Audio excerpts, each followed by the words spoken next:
People are lighting up all over the country. They call it the green rush.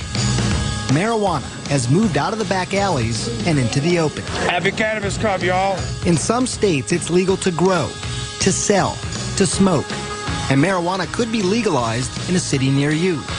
So easy to get, and many think so harmless. But when the smoke clears, is marijuana bad for you? Or could pot actually be good for you? Marijuana is better than all those pills for you in terms of treating? Yeah. I travel the world for answers. What does marijuana do to you? What does it do to your kids? A special investigation. Weed.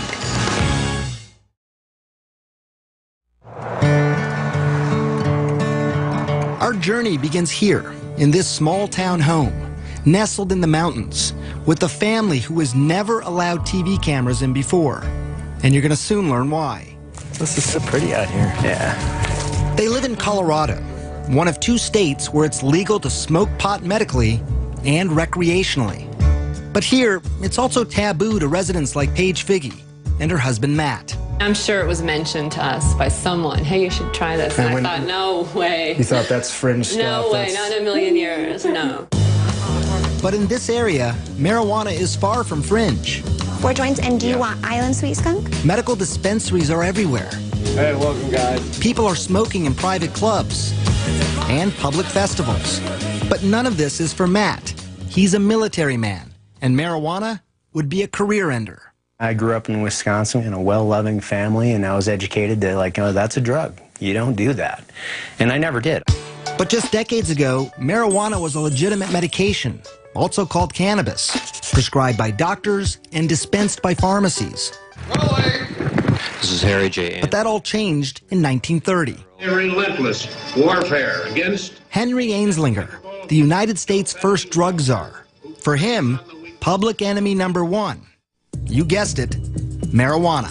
This guy saw how he could increase the budget of his department by having this mission, going after marijuana. You know, saying that there's this drug that the Mexican migrant workers are smoking, and it's loco weed, and it's going to make them crazy, and they're going to rape your women. He got the anti-marijuana message out through news reports.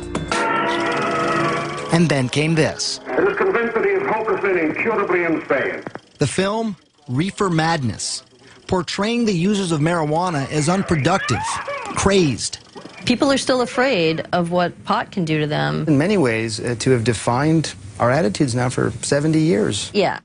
Marijuana then became illegal in 1937. And by 1970, it was a Schedule I controlled substance. The government was saying it had no medicinal value and had a high potential for abuse. All reasons why the Figgies stayed away from marijuana. Until this. And this might be hard for some of you to watch.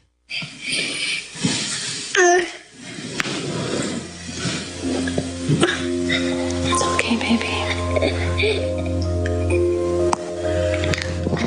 This is their daughter, Charlotte, having a seizure.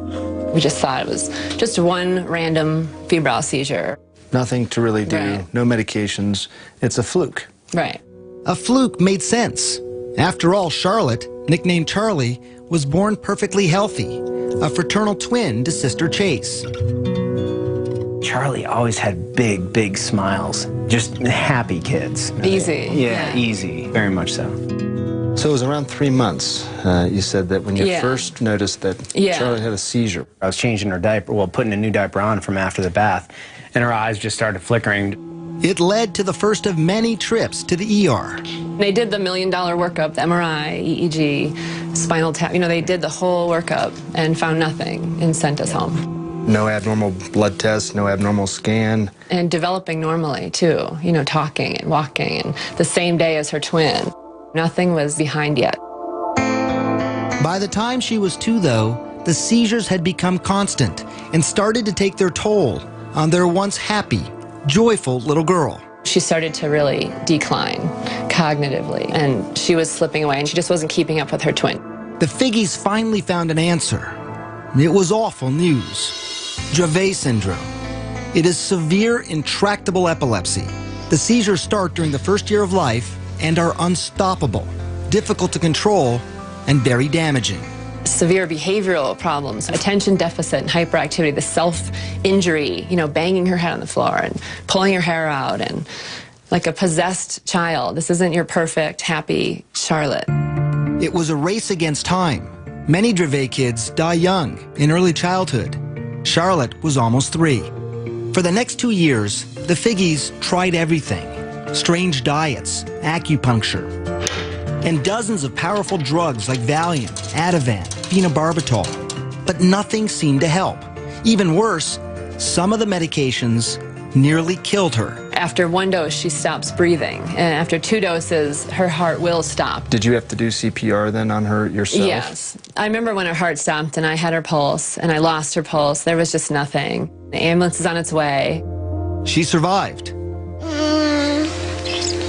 You're okay. Mommy's here. But now it was fall of 2011, and Charlotte was 5 years old. When things were at their worst, she just sees all night, and the kids are sleeping either in my room or next door. They can hear her, the seizure scream all night, 50 times a night. And Chase would come in the morning and just, this is her twin, and just hug her and like rub her head and say, I'm just so glad you survived through the night last night. Matt had been deployed to Afghanistan, and the only thing he could do to help was start scouring the internet. And he stumbled onto this video of a child using marijuana. So how's everything going? Jaden had 4 days without a seizure. I'm like, wow, having success on specifically Dravet, this is interesting. It's natural. And while he couldn't ever imagine taking marijuana himself, he was now in the stunning position of recommending it for Charlotte. I was like, we need to do this. And I said, I don't know. Charlie, there you are. And then Charlotte's condition got worse. 300 seizures a week, almost 2 every hour. She was not talking or moving, basically catatonic. As a last resort, doctors wanted to either prescribe a powerful veterinary drug used on epileptic dogs or put Charlotte in a medically induced coma so her brain and body could rest. For Paige, those were not good options. But maybe, just maybe, marijuana now was. But she was about to find out how hard that would be. This isn't go to the pharmacy and pick up your medicine. There was no protocol. When we come back, what will the Figgies do? And what would you do if this were your daughter? Is it she's allergic to others? I had resigned myself. I don't think she's gonna survive this. We've seen her flatline in the hospital. We've said goodbye. You're listening to Matt and Paige Figgy describe their own daughter. What would you do if this were your child? Charlotte Figgy had an extreme form of epilepsy. Her body was so frail that any seizure could kill her. With no traditional treatment left to try and the clock ticking away, her parents decided to try marijuana. Charlotte was just 5 years old. You need a card in order to be able to get the cannabis from a pharmacy. Doctors have to prescribe it. You need 2 doctors in Colorado to get the card for a juvenile or a child. It was hard. We were the first young child, and they said no. Everyone said no, no, no, no, no. Certainly her age played a role in my hesitance. Dr. Alan Shackelford is a Harvard-trained physician. He's also among a handful of doctors in Colorado who give prescriptions for medical marijuana. From the moment Charlotte entered his office, he knew she was in trouble. While he was just examining her, she had 2 seizures. She'd failed everything. There were no more options for her. Everything had been tried, except cannabis. Here's how scientists think it might work. Marijuana is made up of 2 ingredients. THC, that's the psychoactive part that makes you high, and CBD, also called cannabidiol. It's the CBD that scientists think modulates electrical and chemical activity to help quiet the excessive activity in the brain that causes seizures. I've been telling my patients to cut. Dr. Julie Holland is the editor of The Pot Book, a complete guide to cannabis. For a long time, the work on cannabis and epilepsy was sort of inconclusive. Maybe it works, maybe it doesn't. They couldn't quite figure it out. And it's only when they really started separating THC from CBD that they saw, definitively, yes, CBD seems to really stop seizures. So the Figgies needed to find something that was rare, a strain of marijuana that was low in THC. Of course, they didn't want Charlotte getting stoned, but also high in CBD to treat her seizures. And that wouldn't be easy. Dispensaries and growers, they make their money off strains that are high in THC. I'm Joel. I'm Josh. No one knows that better than the Stanley brothers. Their family business is pot. And if you look at these clean-cut guys and what you see surprises you, don't worry. They've heard it all before. When we round the corner, they're like, oh, wait a second. Did you finish high school? They all not only finished high school, but also college, and in some cases, graduate school. Now, they are some of Colorado's biggest growers and dispensary owners. They produce up to 600 pounds of medical marijuana a year, and much of that marijuana is high in THC. But here, on their remote farm at this undisclosed location in the mountains, It takes a lot of plants. We're allowed to grow 6 per patient. they have been growing something different, something they call revolutionary. So Greenhouse 1. Greenhouse 1, yes. Welcome to paradise. Behind closed doors and under tight security, we enter what the Stanleys call the Garden of Eden. There's nothing like this in the world. This plant's 21% CBD and less than 1% THC. It took years of crossbreeding plants to get to this point. Instead of breeding up the THC, we've bred down the THC and bred up the CBD. And people said, you're crazy. Who's going to smoke that? So why grow it then? Well, the Stanleys also believed in CBD's potential to treat many diseases. And they had seen it change lives before. I always have 2 strains. Meet 19-year-old Chaz Moore. He uses many different strains of marijuana, many of them high in CBD, to treat his rare disorder of the diaphragm. My abs. He can't catch his breath. It's called myoclonus diaphragmatic flutter. This fluttering here, it's annoying, but it becomes painful pretty quickly, I imagine. Yeah, after like 15, 20 minutes is where I can start to really feel it. He's about to show me how the marijuana works. He's been convulsing now for 7 minutes. How quickly do you expect this to work? Within the first 5 minutes.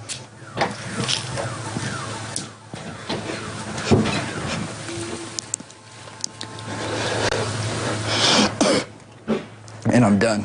That's it? That's it. It was actually less than a minute. Depending on the attack in the day, it'll work within the first couple hits. Hear how his voice is completely different. That attack lasted 8 minutes. But some have lasted much longer and happen as often as 40 times a day. And like Charlotte, he had tried so many things before.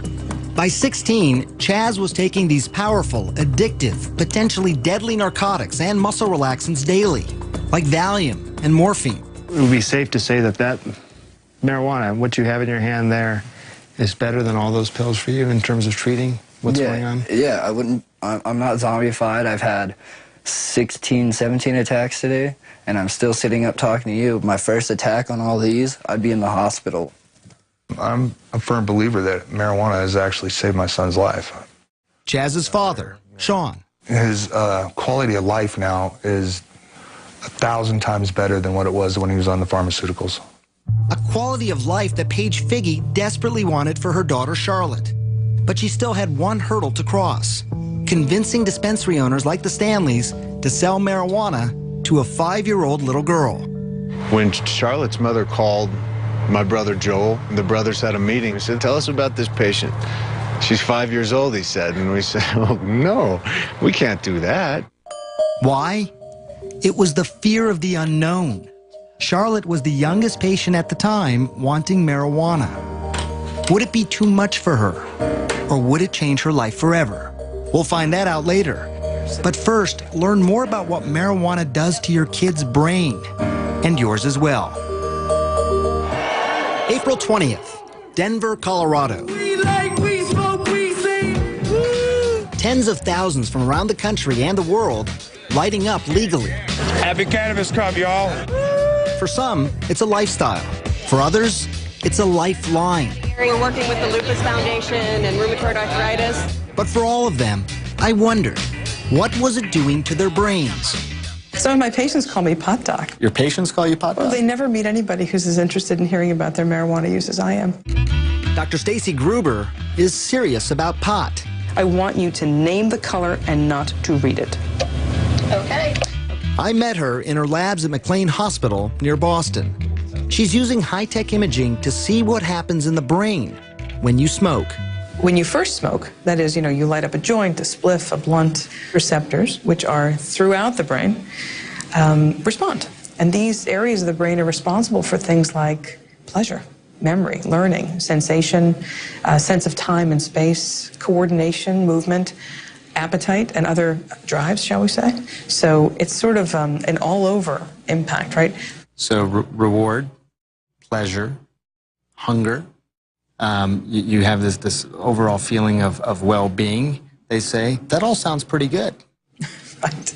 It does sound pretty good. And it's not just feeling good, but there's this phenomenon reported by many smokers over the years, especially famous artists, the ability to be more creative.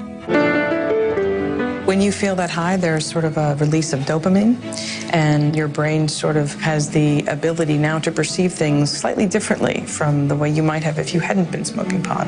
What you really see is this reduction in inhibitory function. Welcome, Dr. Gupta. Pretty spectacular.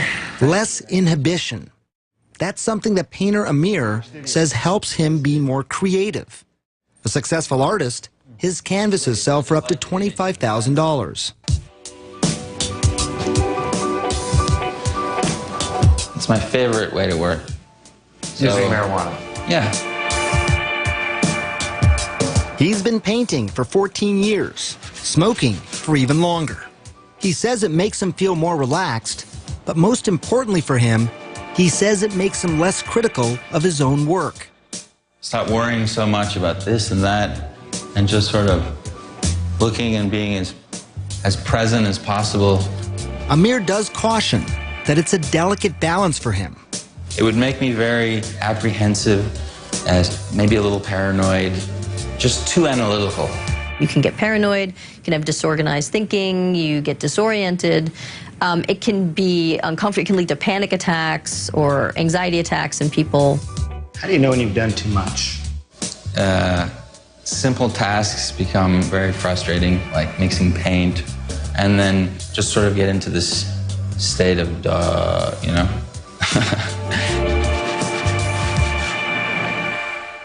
Inhale.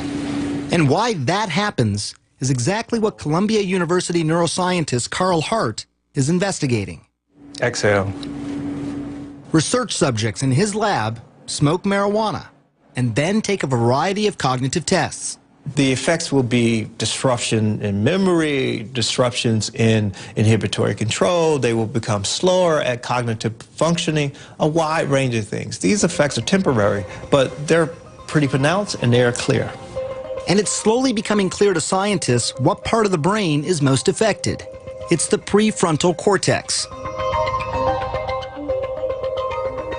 It's very important for planning, thinking, coordinating your behaviors. There are tons of marijuana receptors in this region, and we think that marijuana, particularly in the novice, can disrupt all of those behaviors. An impairment that Hart cautions could be dangerous, especially when driving. You may prematurely hit your brakes, you may prematurely hit the gas pedal, a wide range of things. You may make a turn without looking more carefully. Look at this experiment done by CNN affiliate KIRO in Washington State. Subjects smoked marijuana and then drove. One was a daily medical marijuana smoker, and another, an infrequent weekend smoker. Relaxed and buzzed. The more the novice user smoked, the more trouble behind the wheel. Watch yourself, watch yourself. But interestingly, the habitual smoker didn't have as much trouble. I wouldn't pull her off the road, no. Well, not yet. And that's something I witnessed firsthand driving around with 19-year-old Chaz Moore. The day that I spent with him, he had been smoking all day long. Do you feel impaired at all? No, I don't. I feel normal. Turns out when you test people who have a lot of experience with cannabis, you don't see many disruptions. But if you test people who have sort of a limited history with cannabis, you can see some clear, pronounced disruptions. Of course, no one thinks that driving when using marijuana is a good idea. But what scientists can't answer is if there is a safe legal limit, and if people who use marijuana daily as a medicine should be able to drive. How impaired are they? What is more clear, though, is the effect of marijuana on the young brain. What we see is a very big difference in people who begin to smoke prior to the age of 16 and those who smoke after age 16, what we call early versus later onset. Gruber's brain scans show that the white matter, those are the highways that help the brain communicate from one point to another, are impaired in those who start smoking early. Maybe there's underlying white matter connectivity differences. That's your concern, it sounds like, that those highways, those white matter highways, are just more disrupted in people who start smoking early. That's what we see. Perhaps not surprising, given what we know about the young developing brain. That's a very delicate time in brain development, and that's not a good time to be taking any drugs.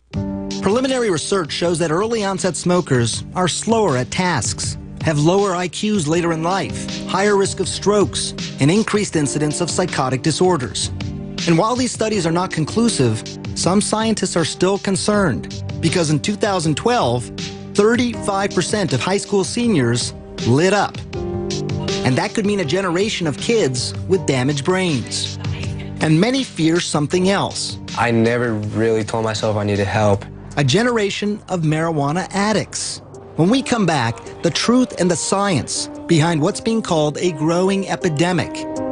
And later, Charlotte's story, the first and youngest child to try marijuana in Colorado. This was the day Chaz Moore almost died, pumped full of drugs like morphine, Dilaudid, Valium, to quiet a non-stop 48-hour attack. I thought I was going to overdose, and yeah, it was pretty bad. At his bedside, his father Sean watched his son go from being catatonic to what he calls high as a kite. How high are you on the morphine? I'm not high on. I've watched friends of mine die from taking the same drugs that he took. You see, Sean was a drug addict, and he had struggled for decades to get clean. It was scary. It was really important for him not to take these drugs if he could avoid them. If he could avoid them. I know how addictive they are. I've seen it. It scared the hell out of me. But Sean is not scared of marijuana, and neither is Chaz. This right here, I don't get sick off of it. I can't overdose. And Chaz is right about that.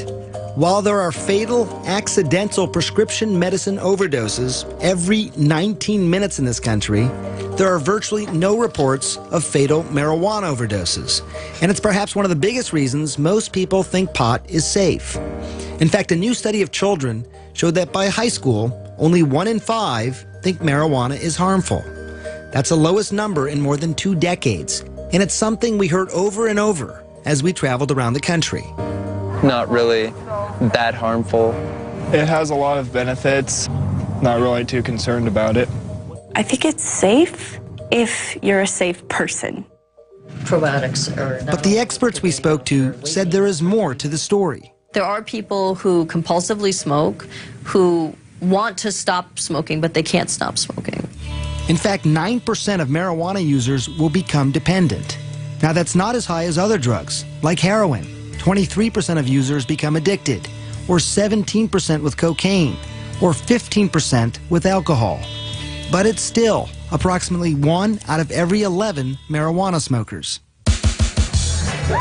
There's no longer any scientific debate that marijuana is not just psychologically addictive, but also physically addictive. So give me an update. How you doing? Dr. Christian Thurstone runs one of Colorado's largest youth substance abuse treatment clinics. The number of marijuana addicts he treats has tripled in the last 3 years alone. Literally, I cried about it. Marijuana is #1 on their list of priorities. They have dropped out of life. Back in the day, I wouldn't feel like my day has really started if I didn't get high. Joel Vargas started smoking when he was just 13. By 15, he was smoking more than a dozen times a day. He stopped skateboarding. He even dropped out of school.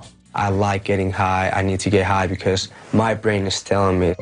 Adolescents, starting at about age 13, have a pretty mature brain reward center. So they can experience rewards and pleasures the same way adults can. But the problem with that is that their prefrontal cortex, which helps people think ahead,